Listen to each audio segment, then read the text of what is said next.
네, 여러분 안녕하십니까. 디테일 종목 연구소의 김 대표입니다. 오늘은 여러분들이랑 LNF에 대해서 한번 디테일하게 말씀을 드려보도록 할 텐데, 2차 전지에 대한 산업이 바닥을 찍고 턴어라운드 하고 있는 모습이 계속 만들어지고 있습니다. 근데 그 중에서 과거의 포스코 퓨처엠과 에코프로비엠, 이러한 에코프로그룹과 포스코그룹이 대장 역할을 하면서 메가사이클을 움직였던 트렌디한 종목이었었다라고 하면은, 이번에는 2차 전지가 바닥을 찍고 올라가는데 LNF가 대장 역할을 지속적으로 하고 있습니다. 그래서 제가 최근 들어서 사실 다른 매체를 통해서 5월 중순부터 2차 전지를 주목할 필요가 있다라고 계속 말씀을 드려왔는데, 그 중에서도 이제 LNF가 저는 원픽이다라고 항상 말씀을 드렸습니다. 왜 그렇게 말씀을 드렸냐? 밸류체인에 대한 모멘텀으로 우리가 과거에 메가사이클이었을 때 에코프로도 그렇고 포스코 그룹도 그렇고 얘네들이 잘 갔었던 이유가 이 밸류체인에 대한 내재화가 지속적으로 부각을 받다 보니까 2차 전지를 만드는데 여기에 대한 소재를 자체적으로 준비를 해서 공급을 할 수 있는 밸류체인을 만들었던 게 바로 에코프로 그룹과 포스코 그룹이었어요. 그렇기 때문에 여기에 대한 멀티플을 인정을 받기 시작을 하면서 2차 전지 중에서도 굉장히 커다란 메가 사이클이 왔었고요. 그리고 반면에 LNF 같은 경우에는 LG 에너지 솔루션한테 양극재를 공급을 하고 있고, LG 에너지 솔루션은 테슬라의 매출 비중이 굉장히 높고 하다 보니까 굉장히 단조로운 모멘텀을 가지고 있었습니다. 그래서 테슬라가 여기에 꼭대기에 있고요. 그리고 여기에다가 2차 전지 공급을 하는 게 LG 엔솔, 그리고 여기에 양극재를 공급을 하는 게 LNF였습니다. 그래서 이제 포스코 그룹이랑 에코프로 그룹은 내재화를 통해서 밸류체인이 굉장히 다양하게 2차 전지를 만드는데 소재를 뭐 다른 데서 구비할 필요 없이 스스로 자체적으로 구비가 되다 보니까, 그러면은 수익성이 굉장히 좋고 2차 전지에 대한 모멘텀이 지금 불티나게 팔리는데, 여기에 대한 원자재 가격 변동성에 따라서 리스크가 없겠구나 하면서 막 올라가기 시작을 했습니다. 근데 중요한 게 이 리튬 가격이 계속해서 폭락을 하기 시작을 했어요. 이제 캐즘 현상이 오기 시작을 하면서 이 리튬 가격이 떨어진다는 거는 그만큼 2차 전지에 대한 수요가 덜 움직이고 있다라는 것을 또 증명을 하는 원자재 가격이기 때문에, 아무래도 리튬 가격이 하락을 하면 보유하고 있었던 리튬에 대한 가격 자체가 떨어지기 시작을 하면서 2차 전지 소재에 대한 모멘텀을 가지고 있는 기업들은 갖고 있는 자산에 대한 감가가 들어갈 수밖에 없다 보니까 실적도 안 좋아지고 재무제표도 안 좋아지고 해서 EPS, ROE가 꺾이기 시작을 합니다. 그래서 오랫동안 계속해서 우하향 지속을 계속하고 있었는데, 그리고 정권이 바뀌게 됐습니다. 미국에서 바이든 정권에서 트럼프 정권으로 바뀌게 되는데, 이게 중요한 포인트가 바이든 정권은 이제 테슬라랑 일론 머스크랑 사이가 그렇게 안 좋았습니다.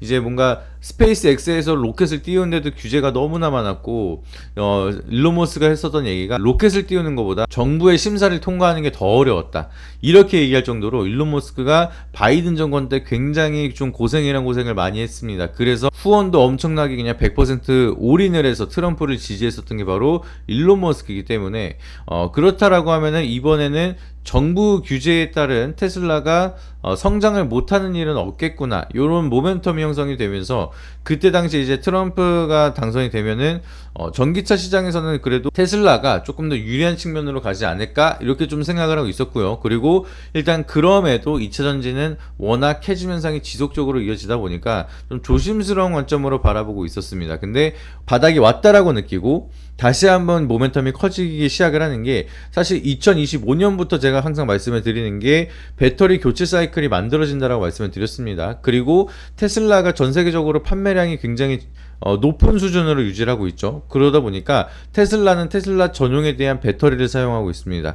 이게 무슨 뜻이냐면은, 제가 보통 전기차가 보급이 되고 나서 거기에 대한 배터리 수명이 10년 주기에 바뀐다라고 말씀을 드렸죠. 그래서 2015년부터 기하급수적으로 점점 매년 판매량이 증가를 했었던 이력이 있었던 전기차는 앞으로 올해부터 매년 꾸준하게 수명이 다른 폐배터리가 쏟아지기 시작을 할 겁니다. 그러면 그 중에서 가장 높은 비중을 가지고 있는 게 테슬라가 전기차에 대한 모멘텀을 크게 만들기 시작을 했기 때문에, 테슬라가 많이 팔렸고 올해부터 테슬라에 대한 배터리가 폐배터리로 쏟아지는 시기가 돌아왔다는 겁니다.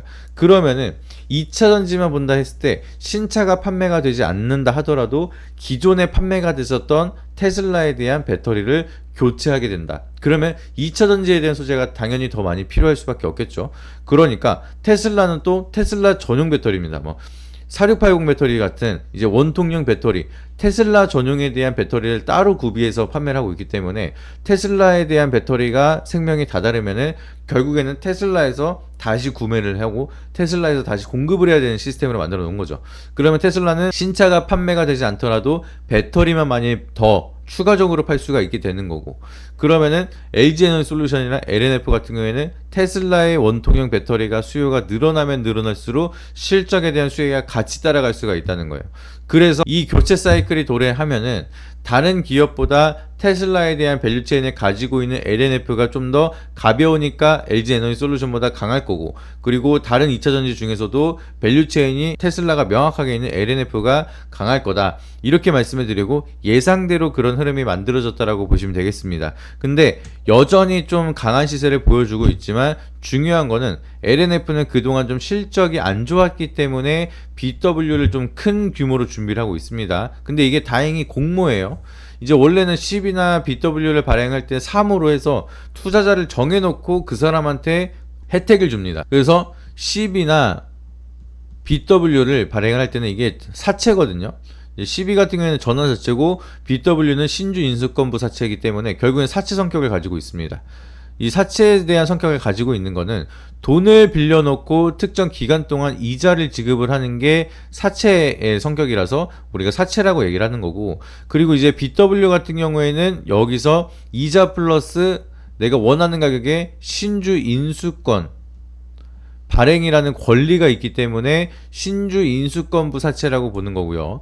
이제 12 같은 경우에는 전환사채, 주식으로 전환할 수 있는 권리, 요게 들어 있습니다. 그래서 정말 간략하게 여러분들이 이해하기 쉽게 말씀을 드리면 BW 같은 경우에는 내가 정해져 있는 발행가액이 예를 들어서 5만원이라고 칠게요.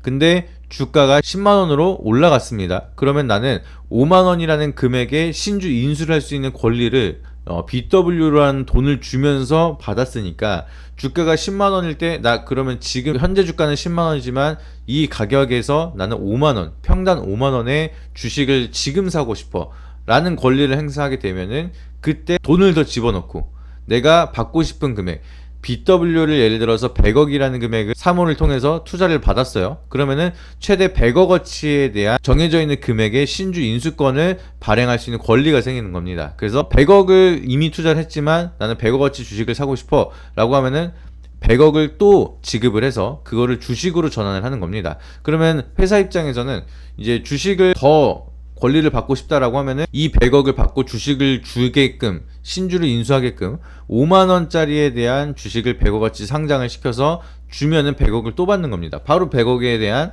자본금 조달이 가능하다라는 좀 장점이 있고요. 그리고 정해진 BW에 대한 사채 만기일까지는 계속 이 100억에 대한 이자를 꾸준히 주다가 이 기간이 끝나면은 원금은 돌려주는 형식으로 진행을 하게 되는 겁니다. 그래서 BW는 100억을 넣고 시간이 지났을 때 내가 원하는 가격에 100억어치에 대한 돈을 더 넣으면은 그만한 주식을 받을 수 있는 권리다, 이렇게 보시면 되겠고요. 12는 조금 다릅니다. 12는 내가 100억이라는 돈을 회사한테 빌려주고 정해진 기간 동안 이자를 계속 받다가 1년 이상 지났을 때 1년 이상 지났을 때 전환 청구 기간이 가능한 구간이 온다라고 하면은 이자를 받다가 이자를 받지 않고 주식으로 전환을 할 수가 있습니다.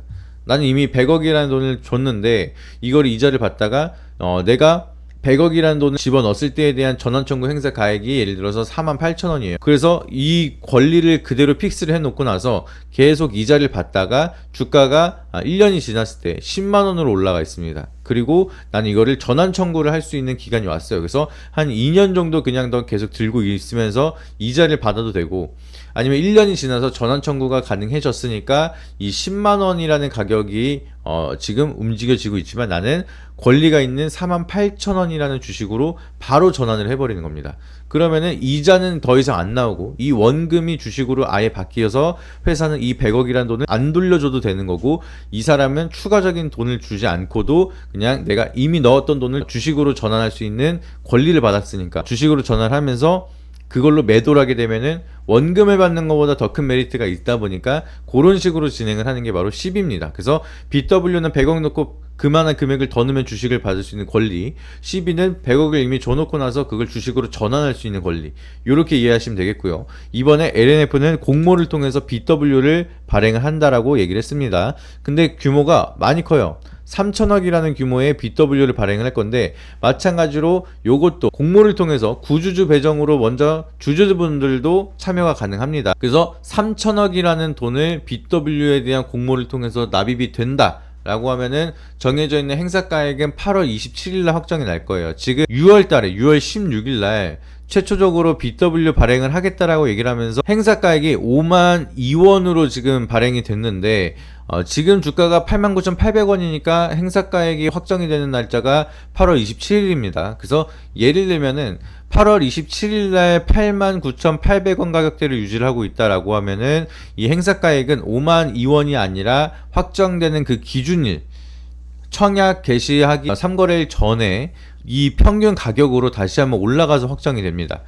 이미 6월 달에 옛날에 좀 얘기를 했던 거기 때문에 이때 주가가 48,000 얼마였어요. 그래서 지금 4% 정도 프리미엄을 얹어가지고 행사가액을 5만 2원으로 측정을 하긴 했는데, 이거는 확정된 게 아니고, 확정은 언제 된다? 8월 27일 확정이 된다. 근데 확정되는 날짜의 평균적인 주가 수준, 3거래일 기준으로 봤을 때 대략적으로 그 금액, 평균 금액을 따라서 청약에 대한 금액, 행사가액에 대한 확정이 그 금액 수준으로 올라가서 측정이 된다 라고 보시면 되겠습니다. 그래서 예시를 들면은 한 89,800원, 지금 현재 주가로는 요 정도에 대한 행사가액을 예상을 할 수가 있겠고요. 여기서 금액이 5만원에서 89,800원을 올라갔으니까 너무 상승을 해서 청약하기가 부담스럽다라고 생각하고 구주주분들이 참여를 안 하면은 3천억에 대한 자본금 조달이 또 못할 수가 있겠죠.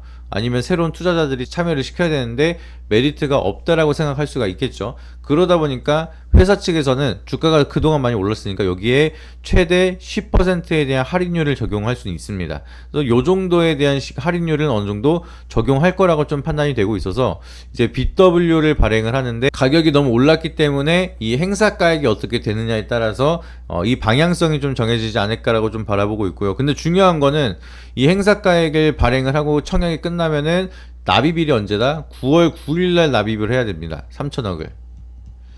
요 돈이 들어오고 나서 이거는 공모청약이기 때문에 10월 9일부터 신주인수권에 대한 권리가 바로 생겨요.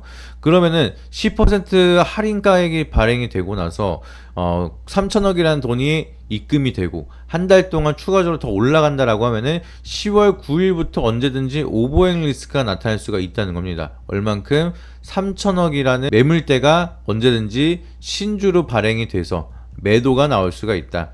요거에 대한 심리적인 압박은 있을 수가 있습니다. 그렇기 때문에 좋은 점도 있지만 나쁜 점도 있는 거고, 3천억이라는 자본금 조달을 하고 있지만 이거를 뭐 추가적으로 LFP 배터리를 만드는 소재 관련된 기업을 인수해서 거기에 대한 시설 투자까지 진행을 하겠다, 요렇게 지금 명분을 잡아놨습니다. 그런데 이 LFP 배터리에 대한 생산까지 모멘텀 형성이 되는 데는 시간이 걸릴 거고, LNF는 지금 실적이 바닥이고 매출은 증가되고 있지만 적자가 너무나 오랫동안 진행이 되고 있었습니다. 그래서 여기에 대한 좀 우려감이 지속이 되진 않을지, 이런 부분은 우리가 조금 더 리스크는 관리해야 되다 보니까 LNF는 이 BW에 대한 향방 이후에 리스크를 바라볼 게 뭐가 있을지, 근데 추세가 워낙 강하기 때문에 지금 장기 이평선 기술적인 분석으로는 막 더 올라갈 것 같습니다. 근데 이 BW에 대한 방향성에 리스크가 존재하다 보니까 조심할 건 조심하자라고 말씀을 드리는 건데, 그러면 좋은 점과 나쁜 점 두 가지가 있습니다. 그래서